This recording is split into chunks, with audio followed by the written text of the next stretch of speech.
If you're looking for an inexpensive and compact SUV for yourself and the family, odds are you're looking at one of these. Currently, we rank the Honda CR-V and Mazda CX-5 highest and recommend them to most shoppers. We don't rank the Toyota RAV4 quite as high, but it remains wildly popular with buyers, as does the Nissan Rogue, which was just redesigned. I mean, so recently, seconds ago, brand new. That's not true. We're gonna explain what each of these vehicles do well, what they don't, and which one's right for you. Make sure you click the links below to find out more information about each of the vehicles here, and also visit edmunds.com/sellmycar to get a cash offer on your car. Each one of the vehicles here has gone through our rigorous and exhaustive ranking process. That includes a standardized road loop, performance and static measurements, and evaluations from professionals who, do this for a living. Each starts at around $25,000 and tops out around $35,000 or maybe $38,000. There are a few exceptions, but we'll address those as it's relevant. Yes, we know each of the vehicles here don't necessarily line up apples to apples,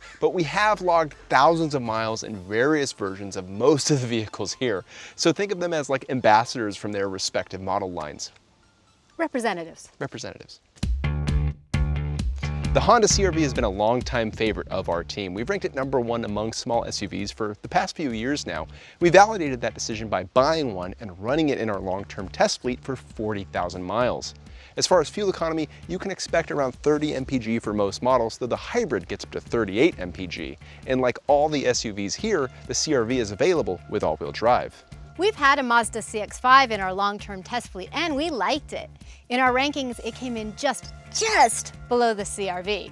While that SUV got high marks for interior space and usability, the CX-5 focuses more on driver experience, material quality, and overall style. While the CX-5 is not available in a hybrid, it does offer a 250 horsepower turbocharged 4-cylinder engine, which is more powerful than any of the rest of these. The trade-off, of course, is fuel economy. In its most efficient offering, you're only going to get 28 mpg combined from the Mazda, and if you get that turbo engine, 24. Personally, I think it's worth it. The 2021 Nissan Rogue is the newest vehicle in this group. Now, historically, the Rogue's been a favorite, not through the attributes of the vehicle itself, but due to the pricing. Now, that's all changed for this year. The pricing hasn't, but the interior is much nicer and newer and has more modern features. What hasn't changed, though, is the engine and transmission, or at least they haven't changed much. They're still behind the rest of the field when it comes to power and fuel economy. The Toyota RAV4 comes in a ton of varieties, including a hybrid, a pricey and powerful plug-in hybrid, and even one that's all dressed up for off-roading. Fuel economy and price ranges vary accordingly, but the regular version hovers around 30 mpg, and the hybrids are around 40. We've evaluated most versions of the RAV4. In fact, the Edmunds team once drove a RAV4 non-stop through all the lower 48 states, which was very fun and meant that we spent a lot of time with it. Through all that, we found most parts of the RAV4 agreeable. It's a solid choice that has received continuous improvements. It's just that some of its competitors put together a package that we like better overall. When we're looking at the cargo areas of these vehicles, we're considering the actual cargo space, how easy it is to load, how functional that area is it easy or difficult to lower the second row, are there power ports back there, and things along those lines. Tailgate party! Yeah. When it comes to cargo space, this is really the CR-V's biggest bragging right. It has the most space here and some clever features to go along with it too. What really makes the space usable though is this low liftover height. On the other side of that, you actually have a height adjusting floor that buys you additional space, but I think most of the time you would just drive around in this position anyway. Why would you have it higher up? And then the second row folds down really easily. If you can reach these levers, that's one way to do it, but if you can't, there's also levers on the side that flip them down just like that. The only thing that's missing back here is a power port, but otherwise this is a really nice cargo area. All right, if you are planning on starting a moving company, the CX-5 is not the way to go. It has considerably less cargo space than the other 3 SUVs in this test. And the load floor is high with a lip that you have to lift things over. It's just not super convenient. Plus, it doesn't have very many of those cool cubbies like the other guys do. Well, that's not totally true. It does have these little winglets in the corner. I don't even know where they're hidden. Doesn't make sense to me. But I will say that it has very convenient handles for putting the seats down, and it's the only one that lets you put the middle down, which means, say you're taking 2 kids and the family skiing, put the skis in the middle, hit the bunny slopes. The Nissan Rogue may not have the most space here, but it does have a really neat party trick, and that's the divide and hide system, where you have the load floor is split into two pieces. So you can raise and lower one section at a time, and you can also flip this one up like that to have a space set up like that for groceries on either side. It's pretty nice. One thing I will call out though, because I am sensitive to having a clean car, is there are a lot of crevices up here that dirt and like Cheerios and little goldfish crackers will inevitably populate. Folding the second row is really easy as well because you have releases that drop it just like that, and there's also a 12-volt power port right here.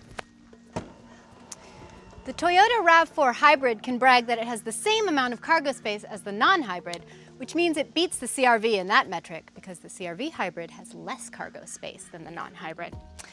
One thing about the RAV4 is there are no easy, convenient handles for lowering the rear seats, which means if you're short like me, is really annoying. Also, the seats don't fold all the way flat, which is also annoying. It's fine, it's just not gonna win Cargo Hold of the Year. Interior space and functionality is massively important for these kinds of SUVs because the people and families that own and operate these vehicles have diverse needs for them. We're not just looking at the overall interior space here either, but how functional that space is. As far as the interior goes, in terms of functionality, the CR-V is our favorite. Getting in and out is really easy thanks to large door openings and a low step-in height, and that's really helpful for the back when you're getting kids in and out. As far as interior measurements go, the CR-V is generally above average in all measurements, and that makes for an overall large-feeling, roomy interior. You can easily sit 4 adults back here. As for storage options, you have a ton. The door cubbies are massive. You can fit a big water bottle and a bunch of other stuff all at the same time. And the center console remains one of our favorites, not just because of the space, but because of the adjustability. You can have it in this configuration, which leaves a ton of different room. You can also slide this guy down and out if you want to secure stuff underneath. Now, this is slightly less functional than previous versions of this generation, but it's still among the best. Really, the downside of the CR-V is the feel of the materials. This is the top level trim of the CR-V, and it doesn't have the richness that you'll find in other vehicles here, like the Mazda and the Nissan. The interior in the CX-5 is like a little black dress. It's simple, it's clean, it's classy. I like it. Everything about it is very driver focused, from the way that all of the controls are slightly angled over towards the driver, as they should be. The seats are comfortable, a little bit firm, but again, that's that whole driver thing. You want to stay in place. One of the things I really like is the shifter in the Mazda. It's kind of old school. It has like a manual transmission feel with the leather surround. Headroom is good for tall people, I mean, I assume, and seating position is highly adjustable for tall and short folks. One place where the CX-5 is kind of weak sauce is in small item storage. There just isn't very much of it. There's an angled pocket up here for a phone, but it's kind of hard to reach. And there's a fairly large pocket here on the side. I mean, it will fit my regulation size capybara succulent planter, but the console, oh, not so much. I mean, you know, you really need to be able to carry these sort of things with you when you've got a car like this. Back seat has plenty of room, though. You could fit several of these back there. Overall, I'm going to give the interior of the Mazda high marks, just for being easy. The interior in this top trim Nissan Rogue is impressive for a lot of different reasons. First, we'll talk about getting in and out. What's nice is that the second row doors in this open to basically 90 degrees, so that's going to be really helpful if you're loading bulky items or kids or car seats. Gives you a lot of space to do so. Also, the privacy shades on the second row are a really nice feature to have. When it comes to overall space, the Rogue gives an impression of being a much larger SUV than it actually is. There's an impression of roominess that's really nice to have. In terms of interior measurements, they generally fall on the larger side, so that this is an interior that feels spacious. Now, this is again a fully loaded Rogue, and you really sense that in the type of materials used throughout the interior. This, you could say, over delivers on design and style, and that's really the strength. You sense that your money's going further in this to get these materials than it is in some other examples in this segment. When it comes to interior functionality, that's where things are not as great as some other vehicles in this segment. Specifically, the door pockets aren't as big as like the CR-V, for example. It's something you can live with, but just be aware. The center console also follows a different strategy where you have this floating top layer where your cup holders and your storage underneath the armrest right there. On the bottom though, you have this open pad that has a rubberized and texturized floor that's going to prevent things from sliding around, but it isn't big enough to accommodate even a medium-sized handbag, as I found out with my wife. Overall though, the appearance and feel and spaciousness of this Rogue is really the highlight. I'm gonna start talking about the RAV4 interior with what I don't like, because there isn't very much I don't like, so we'll be done with it quickly.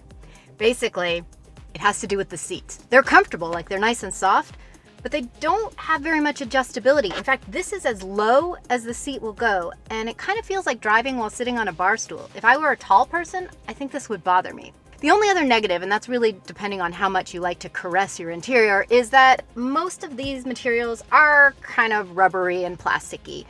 On the plus side, it makes them very easy to clean. Overall, I really like the RAV4 interior. I think it's so unique. It has all of these cool details like rubber knobs and patterning in all the shelves and cup holders. And I mean, you can see by my t-shirt matching the seats that I'm kind of down with the fashion they've got going on here. When it comes to small item storage, the RAV4 has little shelves, very clever, and it has a nice big console that absolutely fits my regulation capybara plant and planter. It doesn't even squish the leaves. Unfortunately, the side pockets, oh, that's like half a capybara. So, all right, not as good there on the side, but he's nice and comfortable right in here. Your friends and children will be comfortable in the back seat as well, because there's lots of room there too. Speaking of backseat space, each of these SUVs are generally roomy and easy to access.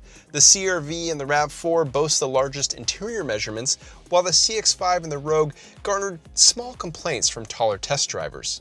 Whether you call it an infotainment screen or a center touchscreen, this area of a vehicle is becoming rapidly more popular and more important for our evaluation process, because outside of driving, this is the part of the vehicle that you're going to interact with the most. Now, all the SUVs here have Android Auto and Apple CarPlay support, and that takes away a lot of the frustrations you may have with the systems that automakers generally have in these vehicles. But what happens when you don't have cell phone service? And what happens if you just don't like Android Auto or Apple CarPlay? How do these systems work? When it comes to higher trim levels of the CR-V, you do get additional connectivity. There's 2 USB ports in the back, 2 up front. There are no USB-C ports, they're just the older style, but they do have the amps of each port written right above them. And that's nice if you have a phone that's really sensitive to that kind of thing when it comes to charging. You also have a wireless charging pad that you can turn on and off for reasons. The entertainment center touchscreen itself is where the CR-V begins to show its age relative to the other vehicles here.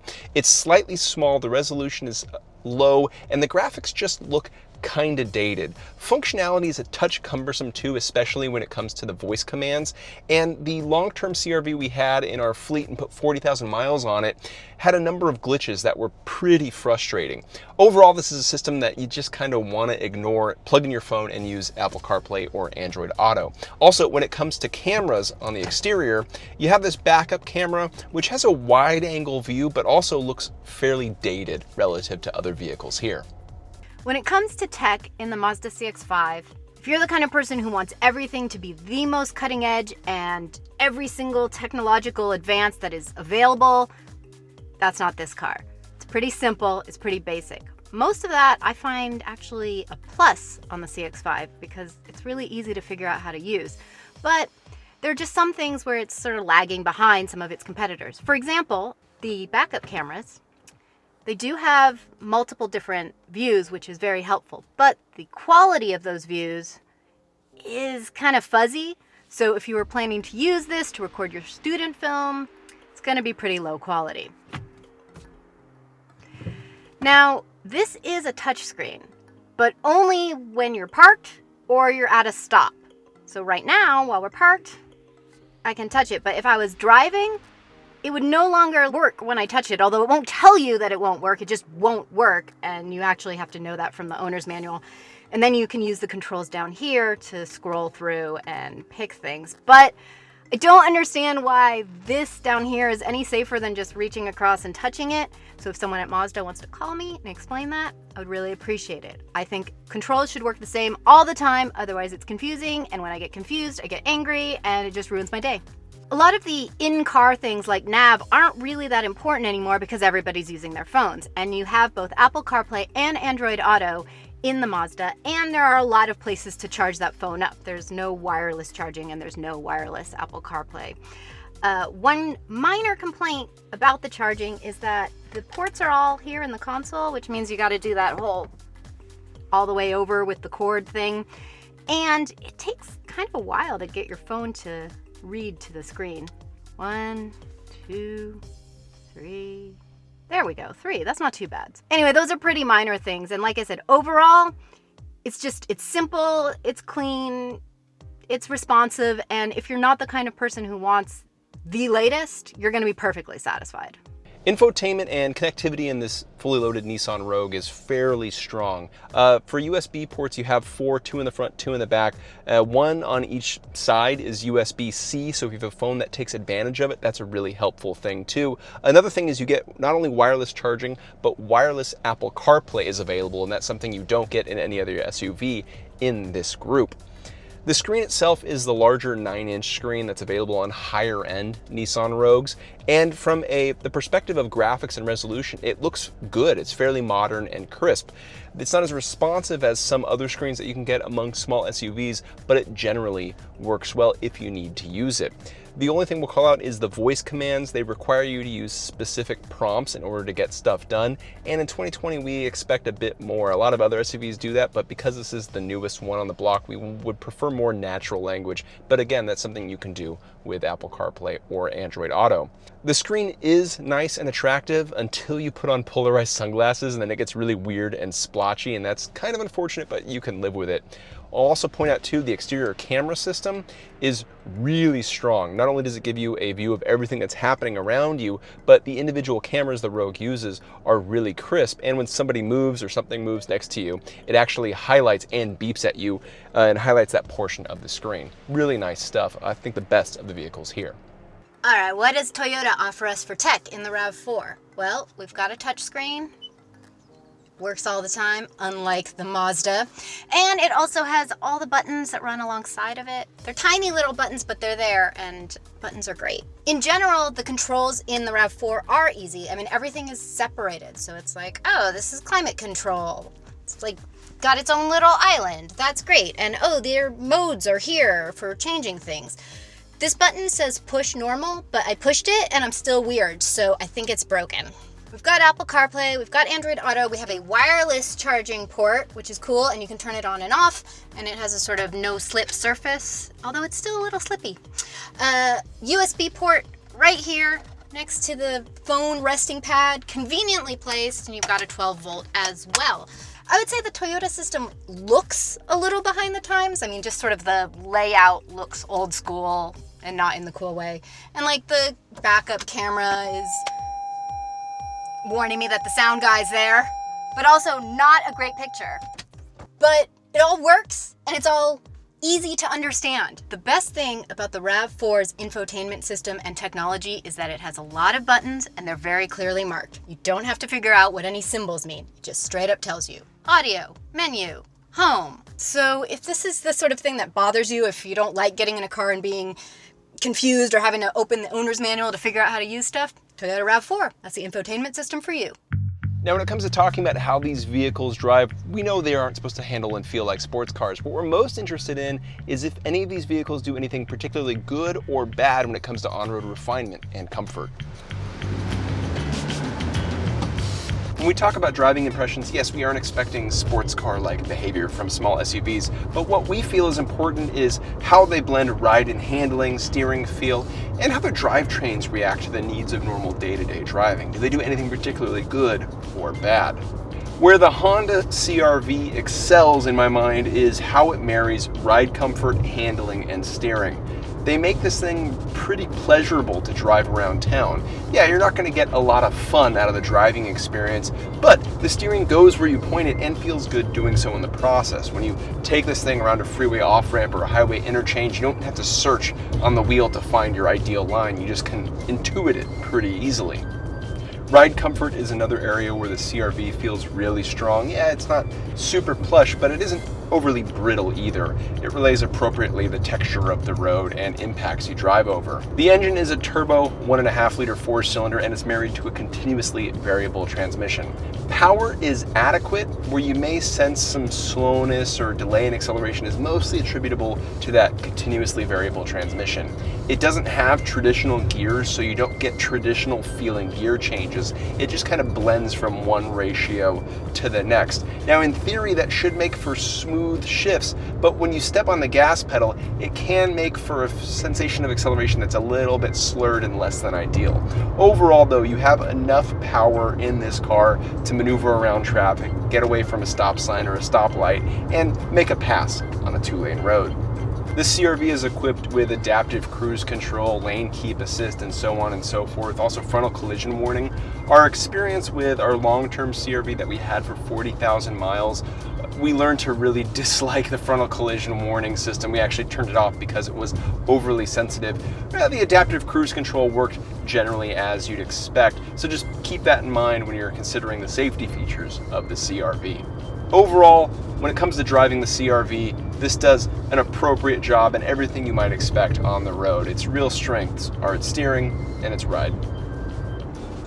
Out of the 4 SUVs that we're testing, the CX-5 is the one that I would choose to drive just for the fun of driving. So not to get anywhere, not to listen to the radio, not to haul stuff, just because I enjoy being in it and driving it. When car reviewers talk about driving enjoyment, handling, steering, sometimes it ends up sounding sort of snobby, and if you're just looking for a daily driver, you might be like, why do I even care about that? But even if you don't want to be a race car driver, the things that the Mazda does well, like changing lanes, see, it's just so smooth, and accelerating, at least with the optional turbocharged engine, heck yeah. That's the kind of stuff that's going to make passing on the freeway easier. It's going to make on-ramps and off-ramps or curvy driveways up mountain roads just feel better. You may not want to drive the car like a race car driver, but you're going to feel more confident no matter how you're driving.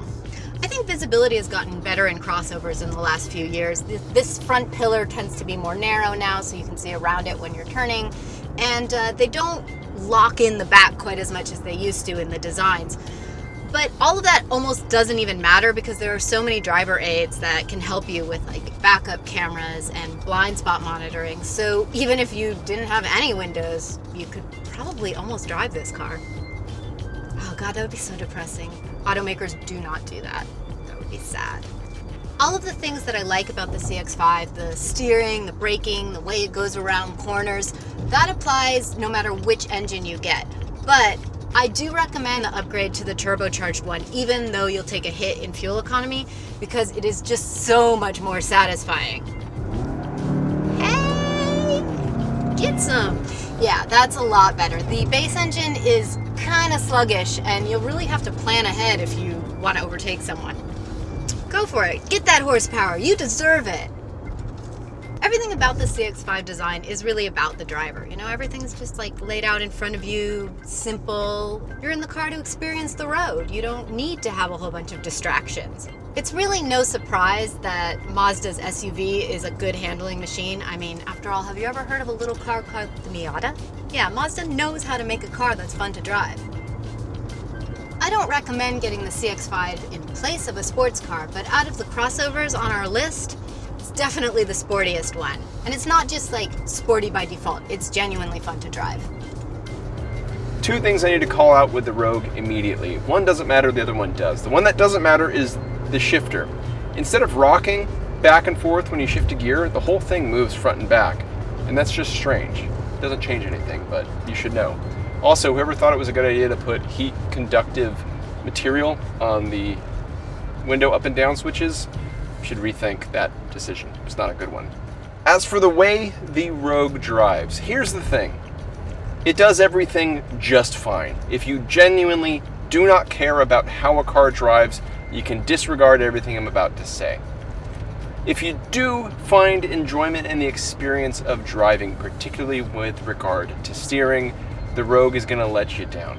Not that there's anything bad per se, it's just that vehicles like the CR-V and the Mazda CX-5 have a nicer experience when it comes to steering. And it's one of those things that's hard to put language against to describe why, but when we drove these vehicles back to back, each one of us got out of the Rogue asking, what's the deal with the steering? My particular complaint was with the way it returned and behaved on center when the steering wheel was straight. It's a little loose, a little vague, behaved in a way that made me have to pay extra attention to the steering wheel in order to keep the wheels straight. Not ideal. Let's talk about drivability. In the Rogue, you have a 2.5-liter 4-cylinder and, like the CR-V, a continuously variable transmission. The engine is slightly outgunned in this group when it comes to power, although you don't really sense it on the road. It doesn't become that apparent. It's mostly apparent in the figures themselves that we got when we test these vehicles. The continuously variable transmission, much like the Honda CR-V, can feel somewhat strange when you really step on that gas pedal hard.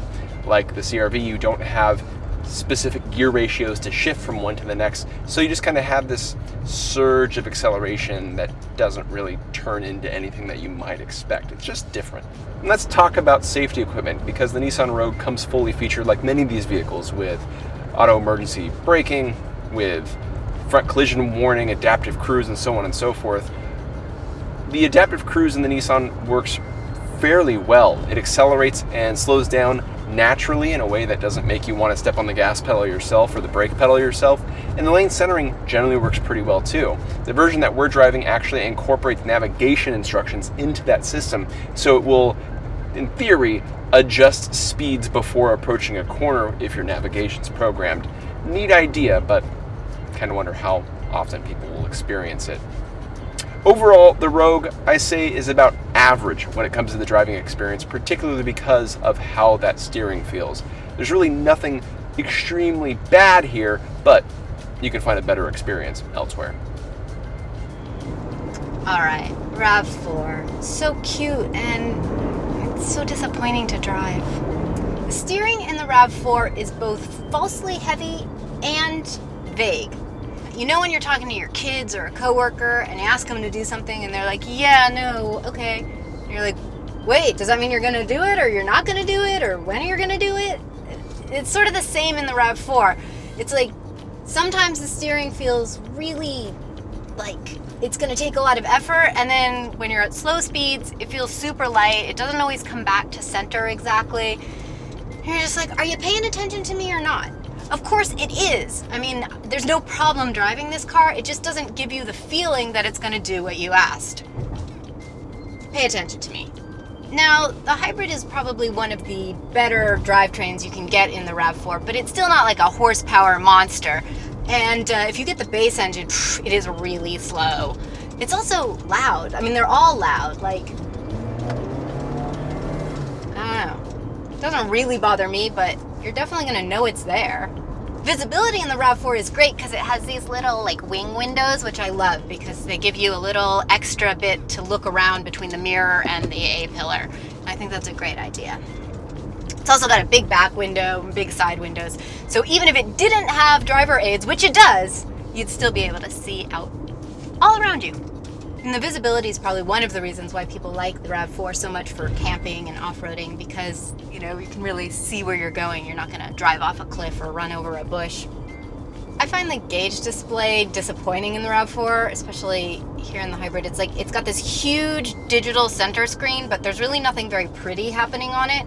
And there's also nothing very interesting to put on it. And then the actual gauges are off to the side and they're little tiny things. And I don't know, just doesn't really do anything for me emotionally.